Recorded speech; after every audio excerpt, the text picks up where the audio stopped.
Brum brum brum! Nandito na naman si Machong Brum Brum! Ha ha ha! Hi mama! Ha ha ha!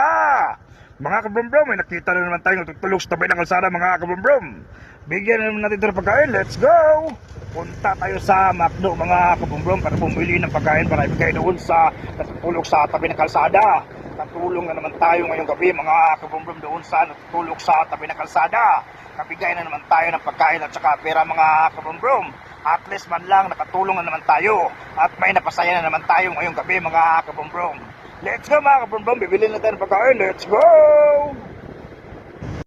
Dito na tayo sa may McDo mga kabrum-brum. Bibili na tayo ng pagkain para ibigay doon sa natutulog sa tabi ng kalsada.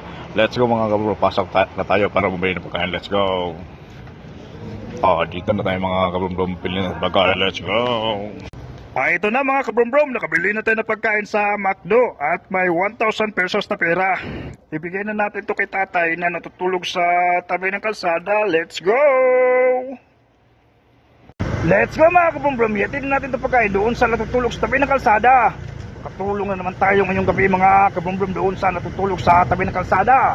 Kabigay na naman tayo ng pagkain at saka pera mga kabrum-brum. At least man lang sa ganitong paraan nakatulong na naman tayo. At may napasaya tayo mga kabrum-brum doon sa natutulog sa tabi ng kalsada.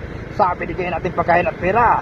Pag-ising niyang mayang umaga mga kabrum-brum, may pagkain siya at may pera siya. Mga kabrum-brum, sa ganitong paraan natulungan natin siya. Let's go mga kabrum-brum, yatin natin itong pagkain. Let's go! Nandun sa tayo mga kabrum-brum, lapitan natin para bigay itong pagkain McDo at saka 1,000 pesos na pera. Let's go, lapitan natin para bigay itong pagkain. Dito siya mga kabrum-brum.